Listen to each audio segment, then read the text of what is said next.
அண்மை செய்தி. ஸ்ரீவைகுண்டத்திற்குள் இன்றும் அரசு பேருந்துகள் செல்லவில்லை என்ற புகார் எழுந்திருக்கிறது.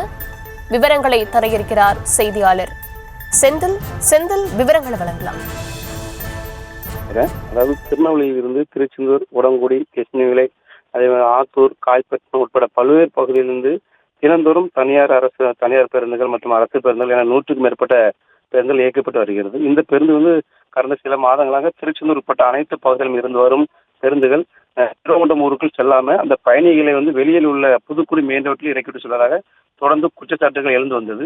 இதையடுத்து பார்த்துக்கிட்டா நேற்று முன்தினம் இரவு ஸ்ரீவைகுண்டத்தில் ஊருக்குள் செல்லாமல் நேரு வழியாக வந்த 5 அரசு பேருந்துகள் மற்றும் ஒரு தனியார் பேருந்துகள் தலா 10,000 என 60,000 ரூபாய் அபதாரம் விதித்தார் அப்பகுதியினோட மாவட்ட கலெக்டர். மேலும் பார்த்துக்கிட்டா இதை தொடர்ந்து அபதாரம் விதிக்கப்படும் என்று எச்சரிக்கையும் விடுத்துள்ளார். ஆனாலும் அதை கண்டுகொள்ளாத அரசு பேருந்து ஓட்டுநர்கள் இன்று காலை மீண்டும் திருநெல்வேலியில் இருந்து திருச்செந்தூர் இருந்து வரும் பேருந்துகள் ஸ்ரீவைகுண்டம் ஊருக்கு செல்லாமல் நேரு வழியில சென்றது. இது தகவல் இருந்த அந்த ஊர் பொதுமக்கள் அனைவரும் ஸ்ரீவைகுண்டம் ஊருக்கு செல்லாமல் வந்த பேருந்தை வழிமறித்தில் வாக்குவாதத்தில் ஈடுபட்டனர். இதே பார்த்துக்கிட்டா அங்குள்ள இந்த வாக்குவாதத்தில் ஈடுபட இந்த சம்பவம் பெரும் பரபரப்பு ஏற்படுத்தியது. அதே போல பார்த்துட்டா அந்த சமயத்தில் மற்றொரு பேருந்தில் வந்த டிக்கெட் பரிசோதகர் சம்பவ இடத்திற்கு வந்து அந்த விசாரணை மேற்கொண்டு பேருந்தை ஸ்ரீவைகுண்டம் ஊருக்குள் செல்ல வேண்டும் என அறிவுறுத்தினார்.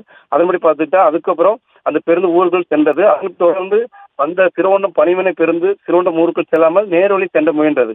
அப்போது அந்த பேருந்தை வழிமறித்து பொதுமக்கள் அனைவரும் காவல் நிலையத்திற்கு அந்த பேருந்து அழைத்து சென்று அங்கு விசாரணை மேற்கொண்டார் அவங்கள போலீசார்.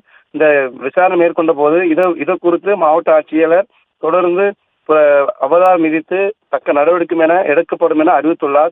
ஆகவே அதை மீறி நீங்கள் செல்வதால் நாம் எங்களுடைய காவல் நிலைய சார்பாக இனி நான் இதற்கு தக்க நடவடிக்கை எடுப்பேன் எனவும் அவர் அறிவித்த நிலையில் இதேபோல் தொடர்ந்து இந்த மாதிரி எந்த ஒரு பஸ்ஸும் ஊருக்குள் செல்லாமல் நேரு வழியும் செல்லும் பஸ்ஸை நான் கண்டிப்பாக அபதாரம் விதிப்பேன் என அறிவித்துள்ளார்.